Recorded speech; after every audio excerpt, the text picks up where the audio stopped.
नमस्कार दोस्तों PCS academy में मैं आप सभी लोगों का स्वागत करता हूं। और दोस्तों हम लोगों का जीएस मेंस फर्स्ट पेपर का लेक्चर चल रहा था वर्ल्ड हिस्ट्री का। तो उसी सीरीज़ में हम लोग आज अगला लेक्चर देखेंगे जो आपकी फ्रांस की क्रांति थी। तो उसमें एक पार्ट हम लोगों ने देख लिया था। आज की डेट में हम लोग दूसरा पार्ट देखेंगे, ठीक है। और दोस्तों ये वीडियो आप लोगों को अच्छा लगता है तो वीडियो को लाइक कर दीजिएगा, वीडियो को शेयर भी करा दीजिएगा। यह इसकी पीडीएफ दोस्तों आप लोगों को आज की डेट में पेड व्हाट्सएप ग्रुप जो चल रहा है तो उसी में आप लोगों को प्राप्त हो जाएगी, ठीक है। चलिए फ्रांस की क्रांति के बारे में हम लोगों ने काफ़ी चीज़ें देख ली थी। अब क्रांति का विकास किस तरीके से होता है तो इन सारी चीज़ों के बारे में हम लोग बहुत अच्छे तरीके से जानेंगे। देखिए 1789 से 1815 तक का काल को क्या कहा जाता है? फ्रांस की क्रांति का काल कहा जाता है, ठीक है। देखिए इसमें 1789 से 91 और 92 से 95 और 95 से 99, ठीक है। तो यह नेपोलियन के दौर के रूप में भी वर्गीकृत किया जाता है।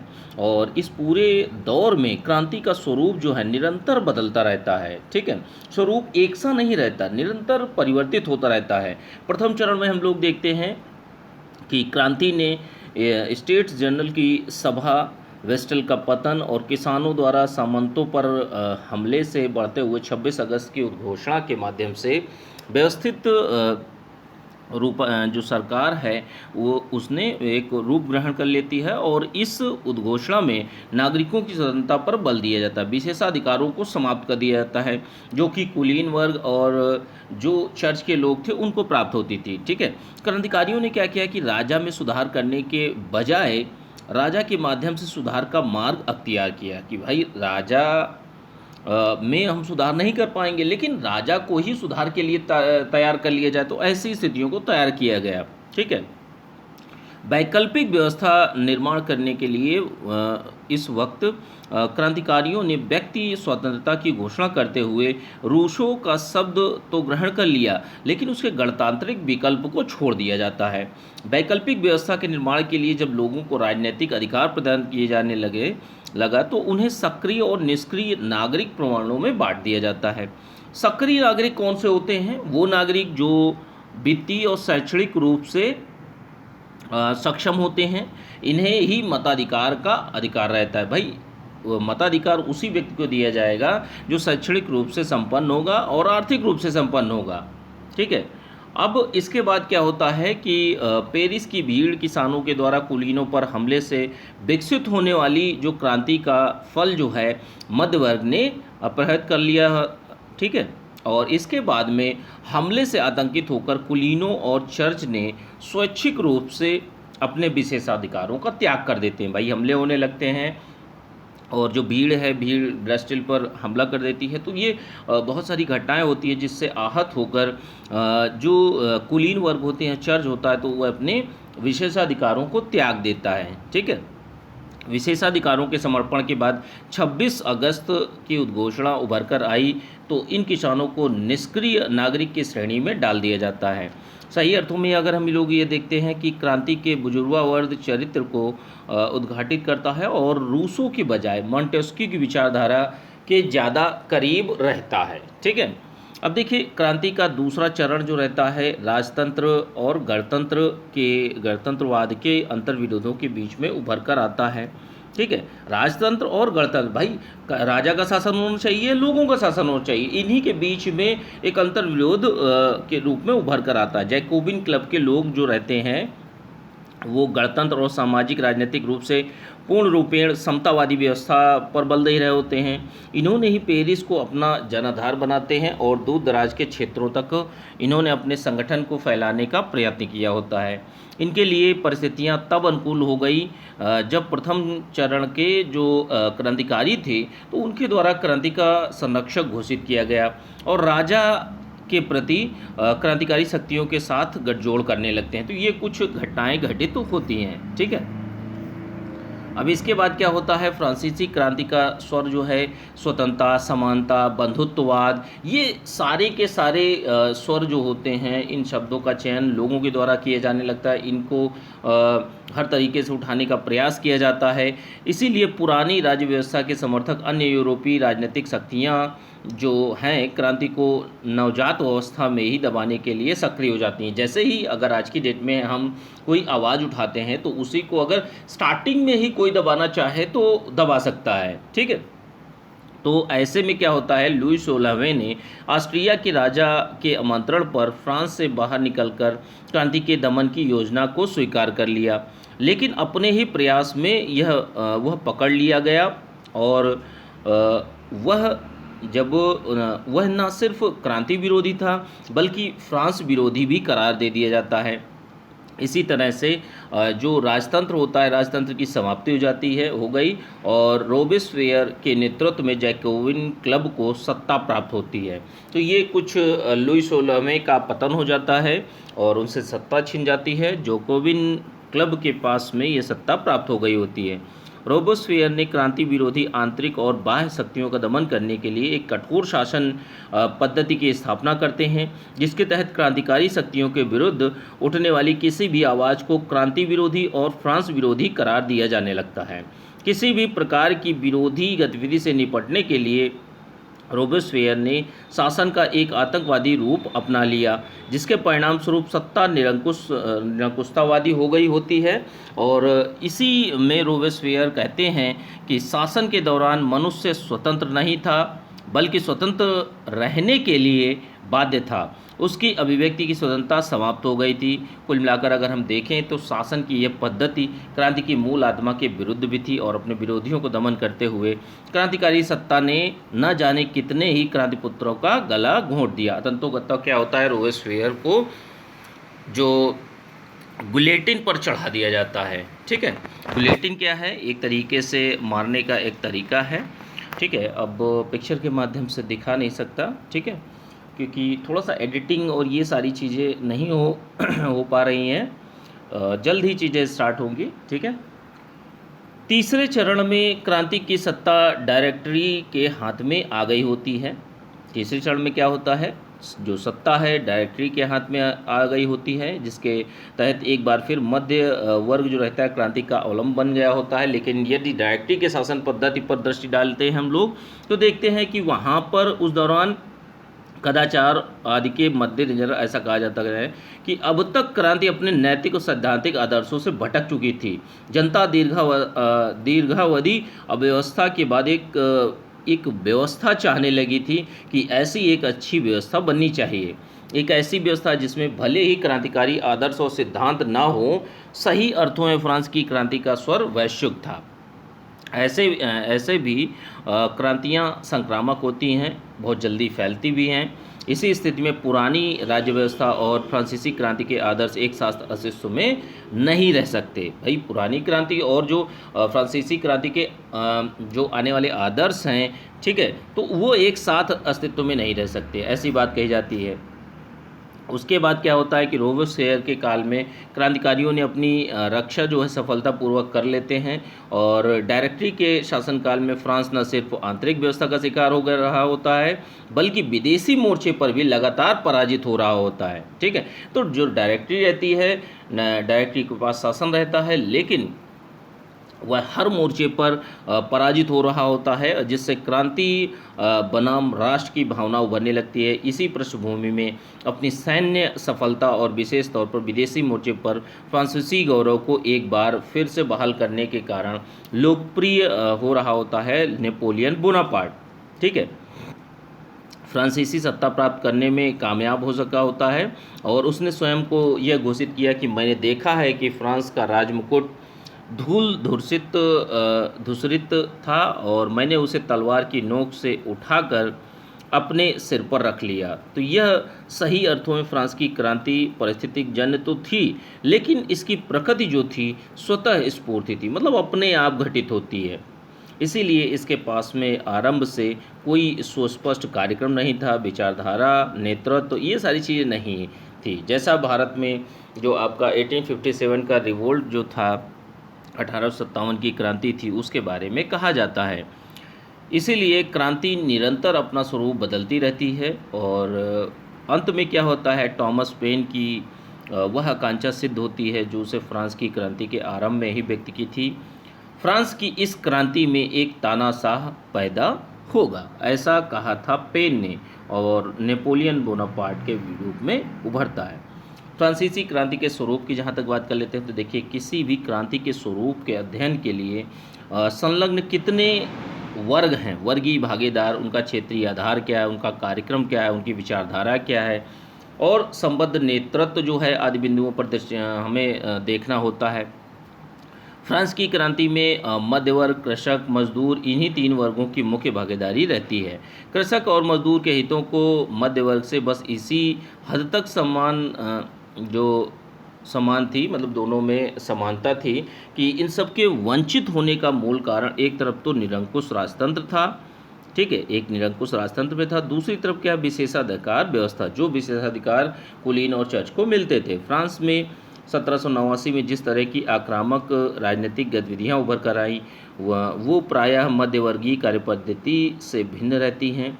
1785 में एल नीनो प्रभाव ने कृषि को और भी बदतर कर दिया, और क्रांति की शुरुआत एक त्रिकोणीय घटना चक्र के माध्यम से होती है, जिसे मध्यवर्गीय लोगों के द्वारा तीसरे स्टेट को राष्ट्रीय सभा के रूप में घोषित किया जाता है। और फिर ब्रिस्टल का किला टूटना, किसानों के हमले, ये सारी चीज़ें, घटनाएं घटित होती हैं इसके समय के दौरान, जो फ्रांसीसी क्रांति है, ठीक है। अब देखिए फ्रांस की क्रांति को 4 चरणों से होकर गुजरती है। अपने दूसरे चरण में स्वतंत्रता के बजाय समानता पर विशेष बल दे रही होती है, और यह क्रांति जो रहती है संगठन, सुस्पष्ट कार्यक्रम और पूर्व निर्धारित कार्यपद्धति के तहत आरंभ नहीं हुई थी, जैसा कि कुछ हद तक अमेरिकी क्रांति और बहुत हद तक भारतीय राष्ट्रीय आंदोलन विकसित होता है, ठीक है। लेकिन क्रांति राजनीतिक अव्यवस्था, सामाजिक अंतर्विरोध और राजकोषीय संकट, प्राकृतिक आपदा, ये सारी चीज़ों के कारण ये स्वतः स्फूर्त करके निकलती है, अपने आप निकलती है, क्रांति होती है। और जब जो क्रांति होती है, घटनाक्रम विकसित होने लगती है, तो मध्य वर्ग ने इन लाभों को अपने पक्ष में करने के लिए प्रयत्न करते हैं, और अपेक्षाकृत अधिक उन्मूलनवादी लोग जो रहते हैं असंतुष्ट ही रहते हैं। इन्हीं के बीच से जीरोदिन और जैकोबिन दल का विकास भी होता है। क्रांतिकारी दौर में फ्रांस में एक अंतर्निहित क्रांति जो है विकसित हो रही होती है, और इसी समय चूँकि यहाँ पर यथोचित संगठन, कार्यक्रम, नेतृत्व, ये सारी चीज़ें नहीं कार्य ही नहीं कर रही थी, इसीलिए अवस्था जो है उपज कर आई, जो विशेष तौर पर डायरेक्टरी के काल में उद्घाटित होती है, ठीक है। अब देखिए वूर्वो वंश का जो फ्रांस भाषाई आधार पर था, तो एक राष्ट्र था, लेकिन राजनीतिक और प्रशासनिक तौर पर एक प्रकार का साम्राज्य था, जो कि सैन्य और वैदेशिक मामलों में ही प्रायः एकीकृत था। क्रांति का स्वर राष्ट्रवादी था। 26 अगस्त की घोषणा में स्पष्ट रूप से घोषित किया गया था कि संप्रभुता अनिवार्य रूप से राष्ट्रहित में निहित है। इस उद्घोषणा में क्रांतिकारियों ने जिस मनुष्य और नागरिकों के अधिकारों की घोषणा की, उनका राष्ट्रीय जो मात्र था, स्वर जो है राष्ट्रीय मात्र ना होकर अंतर्राष्ट्रीय था। अंतर्राष्ट्रीय स्तर पर ये चीज़ें चलती हैं। क्रांति की अंतर्राष्ट्रीय झलक और तब और भी ज़्यादा मुखर हो जाती गई होती है जब ऑस्ट्रिया, प्रुशिया आदि की सरकारों ने फ्रांस के प्रति क्रांतिकारी दलों के साथ मिलकर क्रांति को दबाने का प्रयत्न करते हैं। क्रांति जो है वर्साय से आरंभ होकर पेरिस पहुंची, और यहाँ से वह फ्रांस के दूर दराज क्षेत्रों में फैल जाती है। जैकोबिन इसे और भी अधिक घनीभूत करके एक तरफ तो अखिल भारतीय फ्रांस बनाते हैं, और वहीं 25 वर्षीय युद्ध के दौरान यह क्रांति अखिल यूरोपीय, मतलब पूरे यूरोप में फैल जाती है, ठीक है। अब क्रांति के संदेश को यूरोप में फैलाने का सर्वाधिक श्रेय किसे जाता है? भाई फ्रांस में था। फ्रांस के बाद यूरोप में पूरे फैला। यूरोप में फैलाने का श्रेय किसे जाता है? तो नेपोलियन बोनापार्ट को जाता है, जिसने एक तरफ तो फ्रांसीसी राष्ट्रवाद को उत्कृष्ट रूप प्रदान किया, वहीं क्रांति के राष्ट्रवादी उदारवादी संदेशों के साथ स्पेन, इटली आदि में अभियानों के माध्यम से यूरोप के मानचित्र को ही बदल दिया। यद्यपि होता क्या है कि 1815 के वियना कांग्रेस के माध्यम से जो क्रांतिकारी शक्तियाँ थीं, एक बार फिर से यूरोप के मानचित्र को पहले जैसा बनाने लगती हैं। सही अर्थों में अगर हम लोग देखते हैं कि फ्रांस की जो क्रांति है युद्ध के माध्यम से यूरोप पहुंचती है, और बाद में जो युद्ध होता है यूरोप में क्रांति का बीज बो देता है। फ्रांस की क्रांति का मूल जो स्वर था जिसकी बात कही जाती है वह था स्वतंत्रता। स्वतंत्रता के तहत आर्थिक स्तर पर वह पूंजीवाद का हिमायत करती थी और कृषकों को भी मूल शिकायत चर्च कुलीनों के द्वारा अधिग्रहित भूमि से न होकर इस बात से थी कि उन्हें कई प्रकार के विशेषाधिकार प्राप्त हैं। इसीलिए विशेषाधिकार समूह के लोगों ने अपने विशेषाधिकारों को त्याग दिया। हिंसात्मक वारदातें जो हो रही थी वो रुक गईं। जहाँ तक मध्यवर्ग का प्रश्न है, वह राज्य के द्वारा आर्थिक नीतियों के किए जा रहे हस्तक्षेप का विरोधी था।